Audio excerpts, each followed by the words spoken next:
ABC news ముందుగా headlines. Convoy ఆపి వినతులను స్వీకరించిన సీఎం చంద్రబాబు నాయుడు. సామాన్య ప్రజలను కలిసి సమస్యలు తెలుసుకున్న చంద్రబాబు సమస్యలు పరిష్కరిస్తారని చంద్రబాబు భరోసా. సాలిడ్ వేస్ట్ మేనేజ్మెంట్ పై అధికారులతో ఉప ముఖ్యమంత్రి పవన్ కళ్యాణ్ సమీక్ష. పంట కాలువలు డంపింగ్ యార్డులుగా మారిపోయాయని వ్యాఖ్య. ప్రజల్లో అవగాహన పెరగాలన్న ఉప ముఖ్యమంత్రి.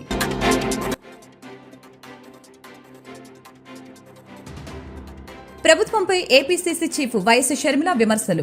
కూటమి ప్రభుత్వం అధికారంలోకి వచ్చి నెల రోజులు దాటిందని వెల్లడి. సూపర్ 6 పథకాలు వెంటనే అమలు చేయాలని డిమాండ్. ఏపీ వ్యవసాయ శాఖ మంత్రిగా పదవి బాధ్యతలు స్వీకరించిన అచ్చెన్నాయుడు. పొలం పిలుస్తోంది కార్యక్రమం అమలు దస్త్రంపై తొలి సంతకం చేసిన అచ్చెన్నాయుడు. ఆంధ్రప్రదేశ్ రాష్ట్ర సమాచార పౌర సంబంధాల శాఖ డైరెక్టర్గా బాధ్యతలు స్వీకరించిన హిమాంశు శుక్లా. పుష్పగుచ్చాలతో అభినందనలు తెలిపిన ఉద్యోగులు, సిబ్బంది. ముఖ్యమంత్రి నారా చంద్రబాబు నాయుడు కాన్వాయ్ ఆపి మరీ సామాన్య ప్రజలను కలిశారు. ఉండవల్లిలోని తన నివాసం నుంచి సచివాలయానికి వెళ్తున్న సమయంలో కరకట్టపై ఉన్న ప్రజల్ని చూసి తన కాన్వాయ్ ని ఆపారు. సమస్యలపై వినతుల్ని అందించేందుకు వచ్చిన ప్రజల్ని పిలిచి మాట్లాడారు. వివిధ జిల్లాల నుంచి వచ్చిన పలువురు తమ సమస్యల్ని చెప్పుకున్నారు. అనంతరం వారి నుంచి వినతి పత్రాలు తీసుకున్నారు. సమస్యల్ని పరిష్కరిస్తారని సీఎం చంద్రబాబు స్వయంగా కారు దిగి వచ్చి హామీ ఇవ్వడంతో బాధితులు సంతోషం వ్యక్తం చేశారు. నదులను దైవ స్వరూపాలుగా కొలవటం మన సాంప్రదాయం. గోమాతల్ని పూజిస్తూ ఉంటాం, కానీ వాటి సంరక్షణను చర్యలు తీసుకోబోమని ఆంధ్రప్రదేశ్ ఉప ముఖ్యమంత్రి పవన్ కళ్యాణ్ తెలిపారు. పూజలు చేయడంతో పాటు వాటిని పవిత్రంగా ఉంచుకోవాలని ప్రజలకు సూచించారు. శుక్రవారం పంచాయతీరాజ్ కార్యాలయంలో ఉప ముఖ్యమంత్రి పవన్ కళ్యాణ్ అధికారులతో భేటీ అయ్యారు. Solid and liquid waste management పై వారితో సమీక్ష నిర్వహించారు. అనంతరం ఈ అంశంపై మాట్లాడుతూ చెత్త నిర్వహణ విషయంలో ప్రభుత్వ పరంగా తాను బాధ్యత తీసుకుంటామని హామీ ఇచ్చారు. రోజుకి 2 సార్లు ఇంటింటికి తిరిగి చెత్తను సేకరించి ప్రాసెసింగ్ సెంటర్కు పంపించే ఏర్పాట్లు చేస్తామని తెలిపారు. ఈ విషయంలో ప్రజలు కూడా అవేర్నెస్ పెంచుకోవాలని సూచించారు. రాష్ట్రంలో ఎక్కడ చూసినా చెత్త నిర్వహణ అధ్వానంగా ఉందని తెలిపారు. పంట కాలువలు, నదుల్ని డంపింగ్ యార్డులుగా మార్చేశారని చెప్పారు. చిన్నపాటి నీటి కుంటలు ఉన్న చోటను కూడా చెత్తతో నింపేశారని అన్నారు. నదులకి మొక్కుతూ దైవంగా కొలుస్తూ మళ్లీ అందులోనే చెత్తను కుమ్మరించడం సరికాదని తెలియజేశారు. ప్లాస్టిక్ కవర్లను ఎక్కడ పడితే అక్కడ పారేయటం వలన గోవులు వాటిని తిని చనిపోతున్నాయని ఆవేదన వ్యక్తం చేశారు. చెత్త నిర్వహణపై ప్రజల్లో అవగాహన కల్పించవలసిన అవసరం ఉందని, దీనికి అవసరమైన చర్యలు తీసుకుంటామని పవన్ కళ్యాణ్ చెప్పారు. లేదంటే భవిష్యత్తు తరాలు తీవ్ర ఇబ్బందులు ఎదుర్కోవాల్సి ఉంటుందని తెలిపారు. ఆయన పేరుని ప్రతిపాదించారు. సో ఆయన కూర్చొని మాట్లాడినప్పుడు నిజంగా చాలా బాగుంది. కానీ మనకున్న సమస్య ఏంటంటే కల్చరల్లీ చెత్త అనేది మన సంబంధం లేదు. మన వస్తువులు వాడతాం, పడేస్తాం తప్ప క్లీనింగ్ అనేది మటుకు అది మనకు సంబంధం లేదు. అది ఇంకొకళ్ళు వచ్చి చేస్తారనేది ఒక కల్చరల్ ఇష్యూ. ఇది ఈరోజు మేమందరం ప్రయత్నం ఏంటంటే ఒక ప్రయత్నం చేస్తున్నాం. ఎంతవరకు సఫలీకృతం అవుతాం ఇవన్నీ అనేది మేము ముందుగా దీన్ని పిఠాపురంలో ప్రారంభిద్దాం దీన్ని. ఎందుకంటే అది నా కంట్రోల్లో కంప్లీట్గా ఉంటుంది కాబట్టి ముందు ఆ ప్రయత్నం చేద్దాం. అక్కడ దాదాపు 54 పంచాయతీలు ఉన్నాయి. అక్కడ 2 మున్సిపాలిటీలు ఉన్నాయి, కొలప్రోలును పిఠాపురం. సో ఇక్కడ ప్రారంభిద్దాం ముందు. దాంతోపాటు ఇది 2 రకాలుగా ప్రతిపాదిస్తున్నాం. ఒకటి, ఇలాంటి సెల్ఫ్ హెల్ప్ గ్రూప్స్ ద్వారా ఒక 6 మంది ఉండి, ఇప్పుడు మీరు ఇందాక ఆయన చెప్పిన విధానంగా వాళ్ళ ద్వారా కలెక్ట్ చేయడం, ఎవ్రీ డేకి రోజుకి 2 సార్లు ఈ చెత్తని కలెక్ట్ చేయడం, ఆ మన ఎక్కడైతే సెపరేట్ చేస్తారో ఆ యూనిట్స్కి పట్టుకెళ్ళడం. ఇది ప్రజలు కూడా బాధ్యత తీసుకుంటేనే అవుతుంది. కేవలం మేము పడేయటమే మా బాధ్యత అంటే సెగ్రిగేషన్లోనే చాలా చాలా బాధ్యత తీసుకోవాలి. అదొక ప్రయత్నం చేస్తుంది. ఈ కల్చర్ మనం ఇంజెక్ట్ చేయకపోతే భవిష్యత్తుకి ఇది మనందరికీ మనకి చాలా ఇబ్బందిగా పరిస్థితులు వస్తాయి. ముఖ్యంగా మీరు ఎక్కడ చూసినా సరే any water body, any canal కనిపిస్తే మొత్తం డంపింగ్ యార్డ్లా అయిపోయింది. ఒక చిన్న పంట కాలువలు, స్వచ్ఛంగా పారాల్సిన పంట కాలువల్లో ఈ చెత్త చెదారం వేసేసేటప్పటికి ఇది నాకు అన్ని చోట్ల కనిపిస్తూ ఉంది. దీన్ని పిఠాపురంలో నాకు దాన్ని తీసుకెళ్ళాలి, పైలట్ ప్రాజెక్ట్గా చేద్దాం దీన్ని. అలాగే ఇండివిజువల్స్ కూడా దీన్ని చేయొచ్చు, ఇంక్లూడింగ్ ఒక అపార్ట్మెంట్లో సముదాయం కావచ్చు, ఇండివిజువల్ హౌస్ కావచ్చు, వాళ్ళకు కూడా దీన్ని గ్రూప్గానే కాకుండా ఒక 250 ఇళ్ళకే కాకుండా వ్యక్తులుగా కూడా ఒక కుటుంబం చేయాలనుకుంటే ఏం చేయొచ్చు, అలాంటి ప్రతిపాదనలు కూడా శ్రీనివాసన్ గారి దగ్గర ఉన్నారు. వీటికి ముందస్తుగా మేము చేయదలుచుకుంది ఏంటంటే ఒక మాస్టర్ ట్రైనర్స్ని తయారు చేద్దాం. ఒక 50 మంది నుంచి 70 మంది మాస్టర్ ట్రైనర్స్ని తయారు చేసి ఈ కాన్సెప్ట్ని ఎక్కువ మందికి అర్థమయ్యేలా చెప్పి దీన్ని ముందుకు తీసుకెళ్ళాలి. దాంట్లో భాగంగా మిమ్మల్ని అందరినీ ఇక్కడ పిలవడం జరిగింది. మరి if you go into detail, ప్రతి డీటెయిలింగ్ వెళ్తే నిజంగా అందరం కలెక్టివ్గా అనుకుంటే ఖచ్చితంగా పాసిబిలిటీ చేయొచ్చు ఇది. కాదు అది వ్యక్తితో మొదలవ్వాలి. సో నేను పొద్దున్న పెట్టిన ప్రతిపాదన కూడా ఏంటంటే, నాకే అనిపించింది ఆయనతో మాట్లాడినప్పుడు, ముందు నేను ఎక్కడైతే ఉంటున్నా నా క్యాంప్ ఆఫీస్ కానీ, లేదంటే నేను ఇప్పుడున్న నా ప్రైవేట్ క్యాంప్ ఆఫీస్ కానీ, లేదంటే జనసేన పార్టీ ఆఫీస్ కానీ, ముందు వీటితో మొదలు పెడదాం. అసలు జీరో లిక్విడ్, మన సాలిడ్ అండ్ లిక్విడ్ రిసోర్స్ దీన్ని మేనేజ్మెంట్ అసలు ముందు నా ఆఫీస్తో మొదలు పెడదాం, అలాగే పిఠాపూర్లో మొదలు పెడదామని స్టార్ట్ చేస్తాం. దాంట్లో కూడా ఇప్పుడు ఆయన ఏమంటున్నానంటే, వచ్చి ఒకసారి క్యాంప్ ఆఫీస్ కూడా చూడండి, ఏమేమి జాగ్రత్తలు తీసుకోవాలి, చెత్త ఎంత మినిమైజ్ చేయగలం. ఎందుకంటే దాదాపు 169 ఈ వేస్ట్ ఐటమ్స్ ఉన్నాయి. మన చిన్న వాడేసిన బ్యాటరీలు కావచ్చు, ప్లాస్టిక్ కవర్ కావచ్చు, ప్రతి దానికి ఒక యూనిట్స్ ఉన్నాయి. ఇంక్లూడింగ్ ఈ బ్యాటరీస్ మనం పడేస్తే అవి ఎవరో వచ్చి తీసుకెళ్తారు, కానీ దానికి సంబంధించిన వ్యక్తులు ఆ లోపల ఉన్న హెజార్డస్ మెటీరియల్ అంతా ఇనుము వరకు అవుటర్ లేయర్, బ్యాటరీ లేయర్ తీసుకొని. ఆంధ్రప్రదేశ్ ముఖ్యమంత్రి చంద్రబాబు నాయుడుపై ఏపీసీసీ అధ్యక్షురాలు వైఎస్ షర్మిలారెడ్డి తీవ్ర విమర్శలు గుప్పించారు. చంద్రబాబు అధికారంలోకి వచ్చి 4 రోజులు దాటిందని చెప్పారు. ఆర్టీసీ బస్సులో ఉచిత ప్రయాణ సదుపాయం కల్పిస్తామని చెప్పిన చంద్రబాబు దాన్ని ఎందుకు నిలబెట్టుకోవటం లేదని ప్రశ్నించారు. మహిళలకి ఉచిత బస్సు పథకం ఏపీలో ఇంకా ఎందుకు అమలు చేయలేదని ఏపీసీసీ అధ్యక్షురాలు షర్మిల ఏపీ ప్రభుత్వాన్ని ప్రశ్నించారు. ఈ సందర్భంగా ఆమె మాట్లాడారు. తెలంగాణలో రేవంత్ రెడ్డి అధికారంలోకి వచ్చిన 2 రోజే ఈ పథకాన్ని అమలు చేశారని తెలియజేశారు. బస్సుల్లో ప్రయాణం అంటే మహిళలకి రక్షణగా ఉంటుందని తెలిపారు. ఇది మహిళలకి పనికొచ్చే పథకమని చెప్పారు. విధి విధానాలు పరిశీలించడానికి ఏముంటుందని ప్రశ్నించారు.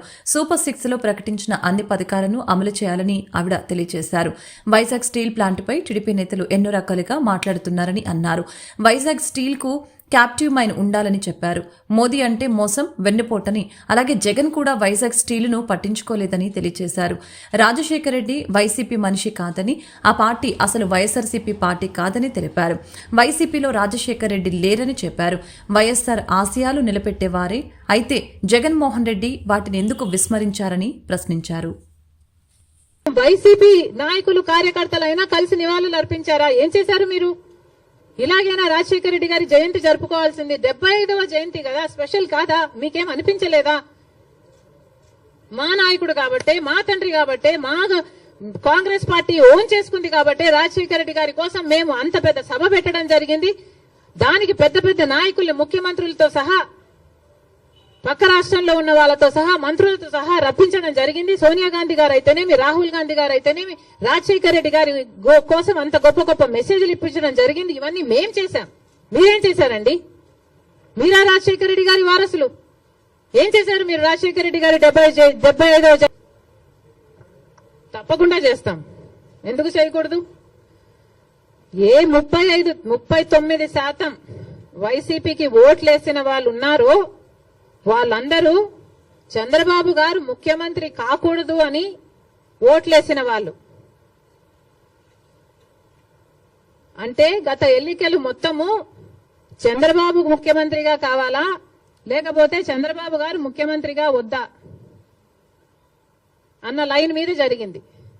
ముఖ్యమంత్రిగా చంద్రబాబు గారు వద్దు అనుకున్న వాళ్ళు మొత్తం వైసీపీకి వేశారు. ఎందుకంటే కాంగ్రెస్ కి ఆ ఛాన్స్ లేకపోయింది కాబట్టి, కాంగ్రెస్ వాజ్ టూ వీక్ కాబట్టి ముఖ్యమంత్రి స్థాయిలో చంద్రబాబు వద్దు అన్న వాళ్ళు జగన్మోహన్ రెడ్డి గారికి వేశారు తప్పితే, జగన్మోహన్ రెడ్డి గారు ఫ్యాన్స్ ఏం కాదు. వాళ్ళంతా కాంగ్రెస్ పార్టీ నుంచి అక్కడికి పోయిన వాళ్ళే. వాళ్ళంతా మా వాళ్ళండి. మా వాళ్ళని మళ్ళీ మేము ఓన్ చేసుకోవడంలో తప్పేముంది? ముమ్మాటికి ట్రై చేస్తాం. The 39% is actually belongs to the Congress. మా ఓటు బ్యాంక్ అది. చూపిస్తాం అది కూడా 2029 కల్లా.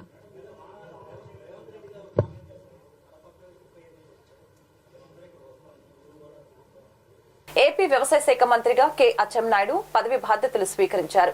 పొలం పిలుస్తోంది కార్యక్రమం అమలు దస్త్రంపై అచ్చెన్నాయుడు తొలి సంతకం చేశారు. వ్యవసాయ శాఖలో ఈ నెల 23 నుంచి రాష్ట్ర వ్యాప్తంగా పొలం పిలుస్తోంది కార్యక్రమం ప్రారంభిస్తామని చెప్పారు. పని చేయవలసినటువంటి బాధ్యత ఉంటుంది. దురదృష్టవశాత్తు గత 5 సంవత్సరాలు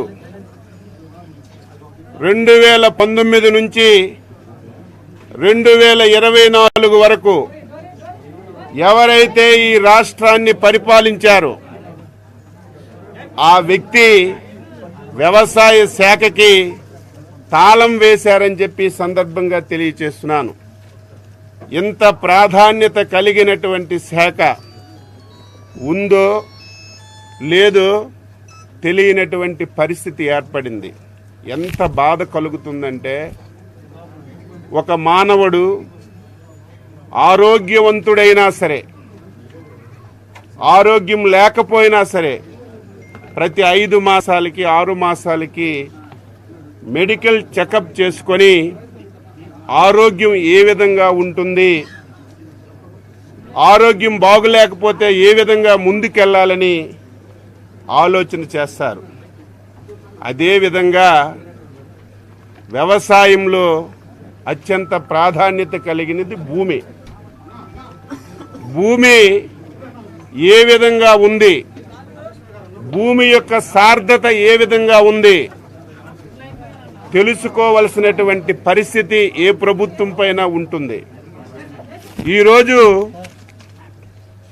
5 సంవత్సరాల్లో కనీసం గత ప్రభుత్వం ఒక్కటంటే ఒకటి భూసార పరీక్షలు చేయలేదు. అసలు భూమి ఏ రకంగా ఉందో ఈ ప్రభుత్వానికి తెలిసినటువంటి పరిస్థితి లేదు. విత్తనాలు లేవు, ఎరువులు లేవు. కష్టపడి పండించుకుంటే ఆ పంటకి గిట్టుబాటు ధర లేదు. పంట అమ్ముకుంటే 5 మాసాలు 6 మాసాలు డబ్బులు ఇచ్చినటువంటి దాఖలాలు కూడా లేకుండా రైతు తీవ్రమైనటువంటి ఇబ్బందుల్లో ఈ రాష్ట్రంలో ఉన్న విషయం ఈ సందర్భంగా తెలియజేస్తున్నాను. ఎన్డీఏ ప్రభుత్వం, అందులో చంద్రబాబు నాయుడు గారి నాయకత్వంలో ఆంధ్రప్రదేశ్లో ఉన్నటువంటి ప్రతి రైతు ఆత్మ గౌరవంతో బతకాలనేదే ఏకైక నిదానంగా ఈరోజు పని చేస్తామని చెప్పి తెలియజేస్తున్నారు. ఈ రోజు నుంచి ఆంధ్రప్రదేశ్లో ఉన్నటువంటి రైతాంగానికి ఎన్డీఏ ప్రభుత్వం తరపున, చంద్రబాబు నాయుడు గారి తరపున పేదల ఆకలి తీర్చడానికి రాష్ట్ర ప్రభుత్వం ప్రవేశపెట్టబోయే అన్నా క్యాంటీన్ కు సంబంధించిన భవనాన్ని కావలి ఎమ్మెల్యే దగ్గుమాటి వెంకట కృష్ణారెడ్డి, కావ్య కృష్ణారెడ్డి శుక్రవారం పరిశీలించారు. ఆర్డీఓ వికే సీనా నాయక్, మున్సిపల్ కమిషనర్ శ్రావణ్ కుమార్, తహసీల్దార్ నగేష్లతో కలిసి ఆయన భవనాన్ని పరిశీలించారు, తగు సూచనలు చేశారు. ఈ కార్యక్రమంలో టీడీపీ రాష్ట్ర కార్యదర్శి మలిశెట్టి వెంకటేశ్వర్లు, గుంటుపల్లి రాజ్కుమార్ చౌదరి, జ్యోతిబాబు, బీజేపీ నాయకులు భరత్ కుమార్ యాదవ్, మున్సిపల్ డిఈ సాయిరాం తదితరులు పాల్గొన్నారు. ఆంధ్రప్రదేశ్ రాష్ట్ర సమాచార పౌర సంబంధాల శాఖ డైరెక్టర్ గా హిమాంశు శుక్లా శుక్రవారం I&PR కార్యాలయంలో పదవి బాధ్యతల్ని స్వీకరించడం జరిగింది. 2013 ఐఏఎస్ బ్యాచ్ అధికారి హిమాంశు శుక్లాను ఆంధ్రప్రదేశ్ రాష్ట్ర సమాచార పౌర సంబంధాల శాఖ డైరెక్టర్ గా నియమిస్తూ ప్రభుత్వం ఉత్తర్వులు జారీ చేసిన విషయం విదితమే. ఈ సందర్భంగా ఆయన బాధ్యతలు చేపట్టారు. అనంతరం I&PR అధికారులు పుష్పగుచ్చాలు అందజేసి శుభాకాంక్షలు తెలిపారు. విజయవాడ కొత్త గవర్నమెంట్ హాస్పిటల్లో జరిగిన దాడి ఘటనకు నిరసనగా ప్రభుత్వ ఆసుపత్రిలో నేటి నుంచి జూనియర్ డాక్టర్లు సమ్మెకు పిలుపునిచ్చారు. విధుల్లో ఉన్న వైద్యులపై దాడి చేయడాన్ని జూనియర్ డాక్టర్లు తీవ్రంగా ఖండిస్తున్నారు. తమకు రక్షణ కల్పిస్తేనే విధులకు హాజరవుతామని జూనియర్ డాక్టర్లు స్పష్టం చేశారు. విజయవాడ ప్రభుత్వ ఆసుపత్రిలో అర్ధరాత్రి ఉద్రిక్త పరిస్థితి నెలకొంది. గడ్డి మందు తాగిన వ్యక్తిని చికిత్స నిమిత్తం నందిగామ నుంచి విజయవాడ ప్రభుత్వ ఆసుపత్రికి కుటుంబ సభ్యులు తరలించారు. వైద్యం చేస్తూ ఉండగా వ్యక్తి మృతి చెందాడు. వైద్యుల నిర్లక్ష్యం కారణంగానే చనిపోయారంటూ మృతుడి కుటుంబ సభ్యులు ఆగ్రహంతో వైద్యులపై దాడికి యత్నించారు. డ్యూటీలో ఉన్న వైద్యులపై బూతులతో కొందరు యువకులు రెచ్చిపోయారు. అంతటితో ఆగకుండా దాడి చేయపోగా నర్సులు అడ్డుకున్నారు. ఆసుపత్రిలో మృతుని కుటుంబ సభ్యులు ఆందోళన చేస్తున్న విషయం తెలుసుకున్న సీఐ గుణరాం పోలీస్ సిబ్బందితో అక్కడికి చేరుకున్నారు. ఇరు వర్గాలకు సర్ది చెప్పిన పోలీసులు ఫిర్యాదులు తీసుకున్నారు. ఈ దాడి ఘటనకు నిరసనగా ప్రభుత్వ ఆసుపత్రిలో నేటి నుంచి జూనియర్ డాక్టర్లు సమ్మెకు పిలుపునిచ్చారు. విధుల్లో ఉన్న వైద్యులపై దాడి చేయడాన్ని జూనియర్ డాక్టర్లు తీవ్రంగా ఖండిస్తున్నారు. తమకు రక్షణ కల్పిస్తేనే విధులకు హాజరవుతామని జూనియర్ డాక్టర్లు స్పష్టం చేశారు. రిటర్న్ గా ఇవ్వమన్నారు సార్. నోటుతో చెప్పి తిప్పిస్తా ఉన్నారు. ఒక్క సెక్యూరిటీ లేరు సార్ మరి అక్కడ. సెక్యూరిటీ పెడతానన్నారు కానీ లేరు సార్ అక్కడ మరి డ్యూటీలో ఉన్నారు సార్. చెప్పింది అవ్వట్లేదనే కదా సార్ జరిగేది. ఇష్యూ ఫస్ట్ టైం కాదు.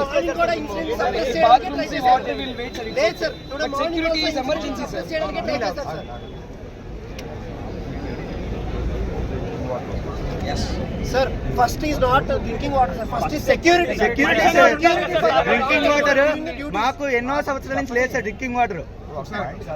No, sir. First primary point అయితే security, sir. సార్ బతుకుంటే తాగుతాను సార్, కొనుక్కునైనా తాగుతాను సార్. 50 మెంబర్స్ మేలు పెట్టమని రాత్రి నీ ముందే నేను సార్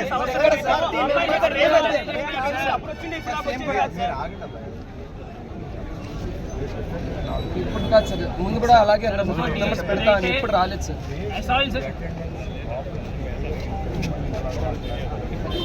సప్లై అని వాళ్ళకి దాన్ని ఏమంటారు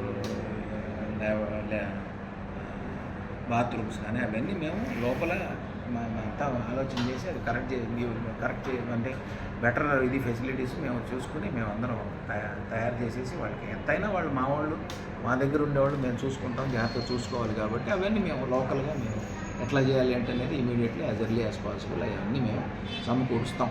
ఎందుకంటే ఇప్పుడు అన్ని వర్క్స్ కూడా ఇప్పుడు లోపల ఉన్న drainage system, toilet system, security, sanitation అన్నీ కూడా అవుట్సోర్సింగ్ ఇచ్చాము. ఏపీఎంఐడిసికి అవుట్సోర్సింగ్ ఇచ్చాము. వాళ్ళు కూడా టాయిలెట్స్ అవన్నీ క్లీన్ చేయటం అవన్నీ చేస్తున్నారు.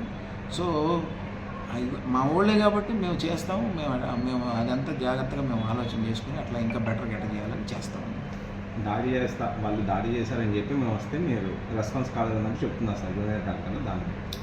దాడి చేస్తామని వచ్చారు కానీ ఎప్పుడు కూడా విపరీతమైన అగ్రెసివ్గా మనం అన్ని కేసులకు పోతే పిల్లలకి మాకు ఎవరికన్నా న్యూసెన్స్లు రావచ్చు కదా. ఫ్యూచర్లో కెరియర్ చాలా ఉంటుంది.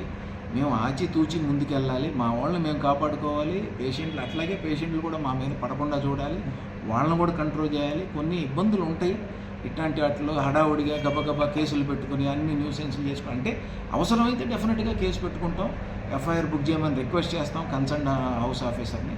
సో నేను రాత్రి నేనేమో ఇక్కడే ఉన్న 10-11 దాకా అన్నీ ఎక్స్ప్లెయిన్ చేశాను వాళ్ళకి. వాళ్ళు అడిగినవి అన్నీ రేపు మార్నింగ్ మీకు అన్నీ నేను జాగ్రత్తగా రాసి హ్యాండ్ ఓవర్ చేస్తానని హ్యాండ్ ఓవర్ చేశాను అన్నీ. అదేవిధంగా కేసు కూడా ఫైల్ చేశాను నేను on behalf of my post graduates, my staff and my sisters and everybody, my faculty also. So ఏది ఏమైనా ఒక్కొక్కసారి గబగబా పరిగెత్తి చేసేదానికంటే స్లోగా చేసుకోవాల్సిన అవసరం ఒక్కోసారి ఉంటాయి. కాబట్టి నా సైడ్ నుంచి నేనైతే డిలే ఏం చేయను. గుంటూరు ఇన్నర్ రింగ్ రోడ్డు వద్ద శ్రీ బ్రహ్మరా టౌన్షిప్ నూతన కార్యాలయ ప్రారంభోత్సవం సందర్భంగా పూజలు నిర్వహించిన గుంటూరు పశ్చిమ నియోజకవర్గ ఎమ్మెల్యే శ్రీమతి గల్లా మాధవి రామచంద్రరావు దంపతులు ఈ రోజు ఉదయం 10:30 సంగడిగుంటలోని మున్సిపల్ ఉర్దూ ప్రైమరీ స్కూల్లో పుస్తకాల పంపిణీ కార్యక్రమం జరిగింది.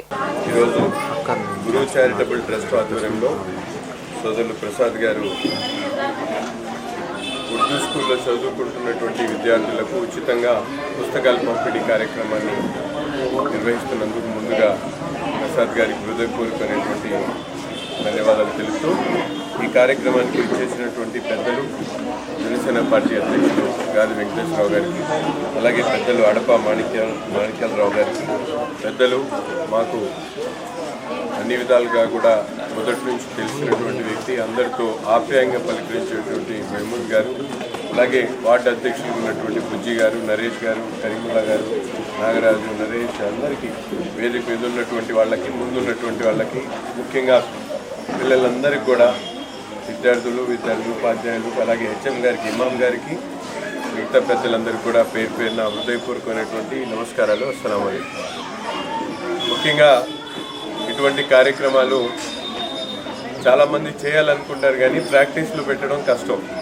అటువంటిది ఒక 11 సంవత్సరాల నుంచి ముఖ్యంగా ప్రభుత్వ పాఠశాలలో చదువుతున్నటువంటి విద్యార్థులకు తాను చేతనంత వరకు సహాయం చేయాలని ఒక చారిటబుల్ ట్రస్ట్ పెట్టి గత 11 సంవత్సరాల నుంచి ఇదే విధంగా వారికి కావాల్సినటువంటి పుస్తకాలను అందించడం అనేది చాలా గొప్ప విషయం.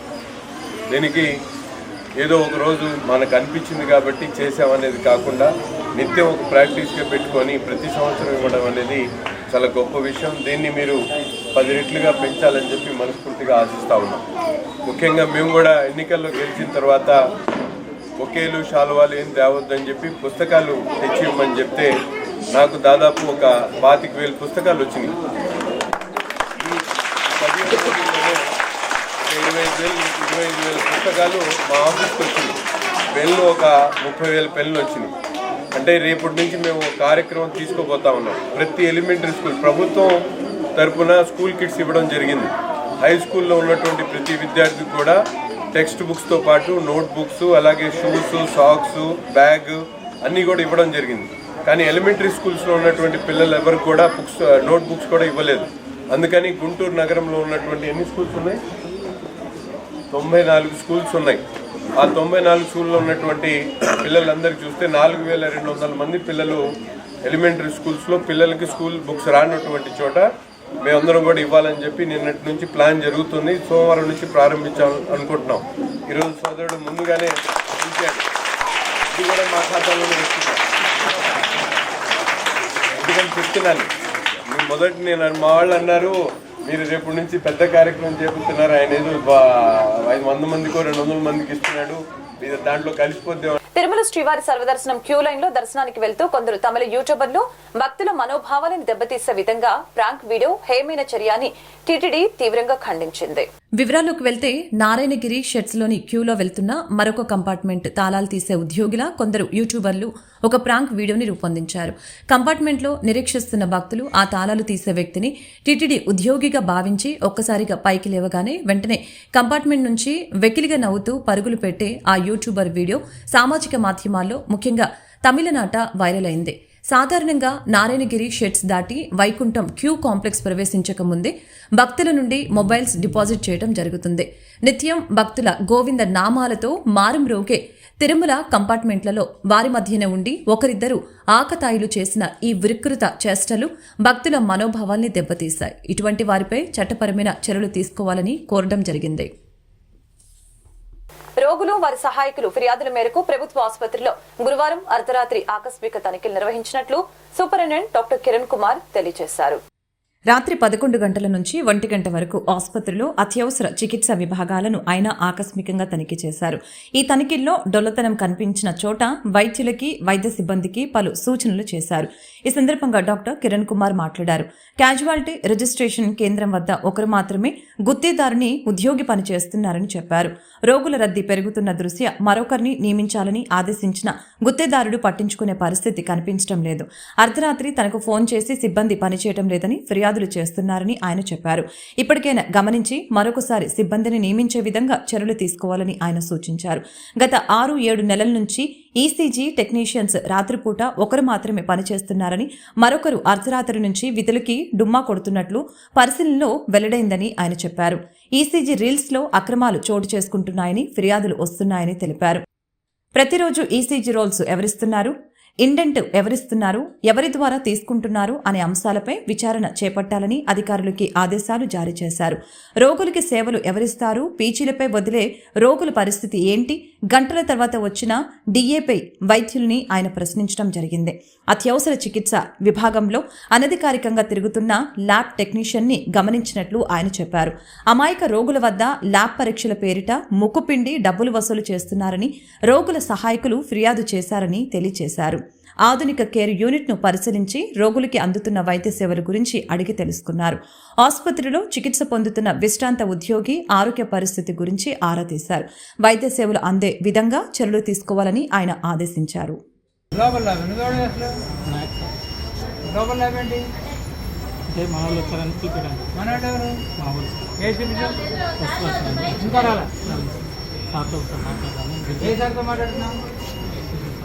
ఎవరండి పిలిపించినారు? ఏం చెప్పడానికి వచ్చావు? అవుట్ పోలీసు నుంచి రాండి. ఎందుకు వస్తున్నారు రోజు? ఎందుకు వస్తున్నారు? రోజు వస్తున్నాను. ఎవడా లక్ష్మణ? అక్కడ కింద పడి డొల్లమాటాడు దొరుకుతావా, దేగమంటాడు దిగుతావా, బట్టలు తీసి తిరగమాటాడు తిరుగుతావా? ఎందుకు పంపిస్తున్నాడు? ఆరోగ్యశ్రీ ఏమైనా ఉంటే అక్కడ వస్తాయి మీకు. నువ్వెందుకు బెడ్లు ఎప్పుడు తిరగడం? ఎవరి తాలూకా ఎవడా లక్ష్మణ్? వాడు ఎందుకు పంపిస్తాడు? వాడికి ఏం పని ఇక్కడ? ఇంకెవరండి ఇట్లాంటి వాడు వస్తుంది? ఇంకెవరున్నారు ఇక్కడ? ఎవరు మీరు ఎవరైనా పీజీలు ఎవరండి ఇక్కడ? మెడికల్ పీజీలు ఎవరు? మీరు ఎవరన్నా పిలుస్తున్నారు ఎవరన్నా? టెస్ట్లు మీరు బయటికి రాస్తున్నారని మళ్ళీ బ్రహ్మదాని చంద్రశేఖర్ గారు మన అభివృద్ధి పెడుతున్నాడు. ఎందుకు ఇలాంటి వాళ్ళని ఎంకరేజ్ చేస్తారు? ఎవరో పిలుస్తారు, మీతో పాటు నిలబడి ఉన్నాడు. ఆ డాక్టర్ కన్నా డాక్టర్ మొబైల్ నిల్చున్నాడు అక్కడ. ఇచ్చామా ఎవరు? ఎందుకు తిరుగుతున్నారు ఇట్లా మీరు? ఇప్పుడు ఎంత టైం అయింది? ఇప్పుడు 11:30 అయింది. అర్ధరాత్రి మీకేం పని? మీ ఇళ్లలో పని చేసుకోకుండా జనం మంది పడి దోపిడీ చేయడానికి వచ్చారా? ప్రజాస్వామ్య దేశం ఇది.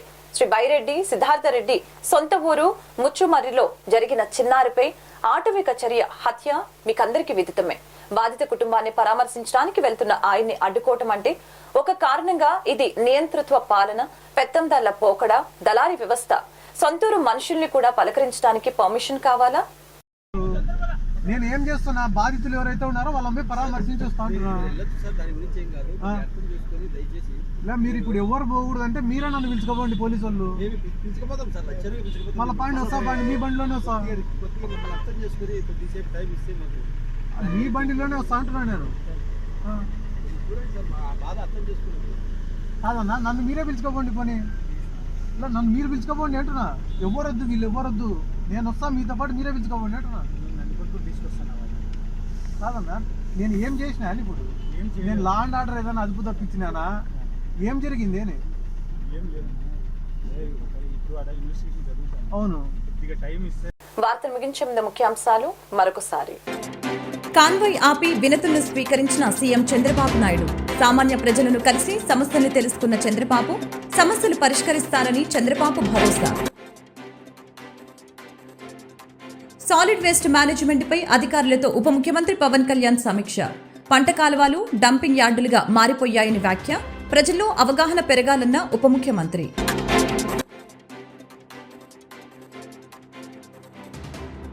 ప్రభుత్వంపై ఏపీసీసీ చీఫ్ వైఎస్ షర్మిల విమర్శలు. కూటమి ప్రభుత్వం అధికారంలోకి వచ్చి నెల రోజులు దాటిందని వెల్లడి. సూపర్ 6 పథకాలు వెంటనే అమలు చేయాలని డిమాండ్. ఏపీ వ్యవసాయ శాఖ మంత్రిగా పదవి బాధ్యతలు స్వీకరించిన అచ్చెన్నాయుడు. పొలం పిలుస్తోంది కార్యక్రమం అమలు దస్త్రంపై తొలి సంతకం చేసిన అచ్చెన్నాయుడు. ఆంధ్రప్రదేశ్ రాష్ట్ర సమాచార పౌర సంబంధాల శాఖ డైరెక్టర్గా బాధ్యతలు స్వీకరించిన హిమాన్షు శుక్లా. పుష్పగుచ్చాలతో అభినందనలు తెలిపిన ఉద్యోగులు, సిబ్బంది. ఈ వార్తలు ఇంతటితో సమాప్తం. మరొక బులెటిన్ మళ్ళీ కలుద్దాం. నమస్కారం.